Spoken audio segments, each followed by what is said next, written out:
1976 में 42वां संशोधन।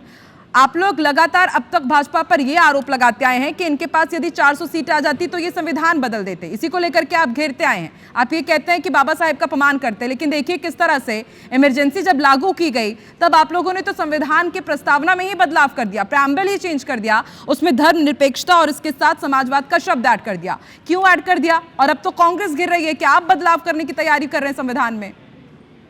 ये इसलिए ऐड कर दिए गए क्योंकि ये सकारात्मक शब्द हैं, किसी प्रकार की नकारात्मक राजनीति का ये उदाहरण नहीं है। लेकिन जहां तक भारतीय जनता पार्टी और आरएसएस की सोच की बात है, इनकी सोच कहां से शुरू होती है? इन्होंने संविधान का क्यों कभी आदर नहीं किया, आपको पता है? इन्होंने संविधान का आदर इसलिए नहीं किया क्योंकि उसके जो निर्माता थे बाबा साहब भीमराव अंबेडकर, वो एक दलित थे और इस मनुवादी जो सोच है उसको कभी भी ये पसंद नहीं आया कि एक दलित भारत का संविधान लिखे। इसलिए उन्होंने जब संविधान लागू हुआ तो न केवल संविधान की प्रतियां जलाई बल्कि बाबा साहब अंबेडकर के पुतले भी जलाए थे। अगर ये बात झूठ है तो मैं राजनीति से इस्तीफा दे दूंगा। यही आरएसएस के लोग थे जिन्होंने बाबा साहब के पुतले जलाए, संविधान की प्रतियां जलाई। तो ऐसे लोग आज जब संविधान में बदलाव करना चाहते हैं या धर्मनिरपेक्षता की जो मूल विचारधारा है उस पर यदि हमला कर रहे हैं और धर्मनिरपेक्षता की जो डेफिनेशन तथा कथित संघ विशेषज्ञ दे रहे हैं वो ये नहीं है। धर्मनिरपेक्षता की डेफिनेशन ये है कि सब अपना अपना धर्म मानेंगे, लेकिन धर्म के आधार पर कोई राजनीति नहीं होगी, किसी के साथ गैर बराबरी नहीं होगी। ये जो भारत देश है इसमें किसी को भी दोयम दर्जे के नागरिक का अधिकार नहीं है।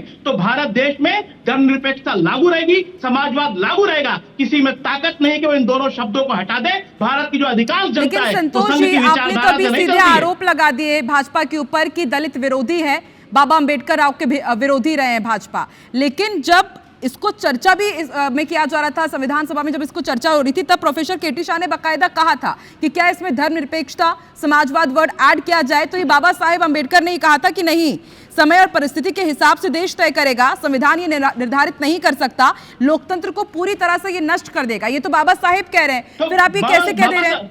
नहीं, मैं वही तो कह रहा हूं। तो बाबा साहब अंबेडकर के विचारों में और उनकी बातों में और विरोधाभास का इन शब्दों को जोड़ने। उन्होंने बोला कि समय काल परिस्थिति के हिसाब से देश तय करेगा। तो देश ने तय किया, किसी व्यक्ति विशेष ने जाके तय नहीं कर दिया। जब वो संसद में इस बात की वो हुई, अनुमोदन हुआ, तब जाके वो चेंज किया गया। ये सब कुछ तो इमरजेंसी में हुआ ना, इमरजेंसी के दौरान हुआ है ना ये सब कुछ, संतोष जी।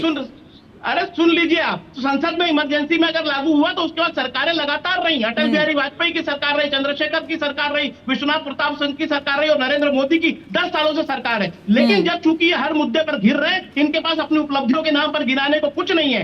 तो ये कभी सीए लाते हैं, कभी धर्मनिरपेक्ष शब्द को हटाने की बात करते हैं।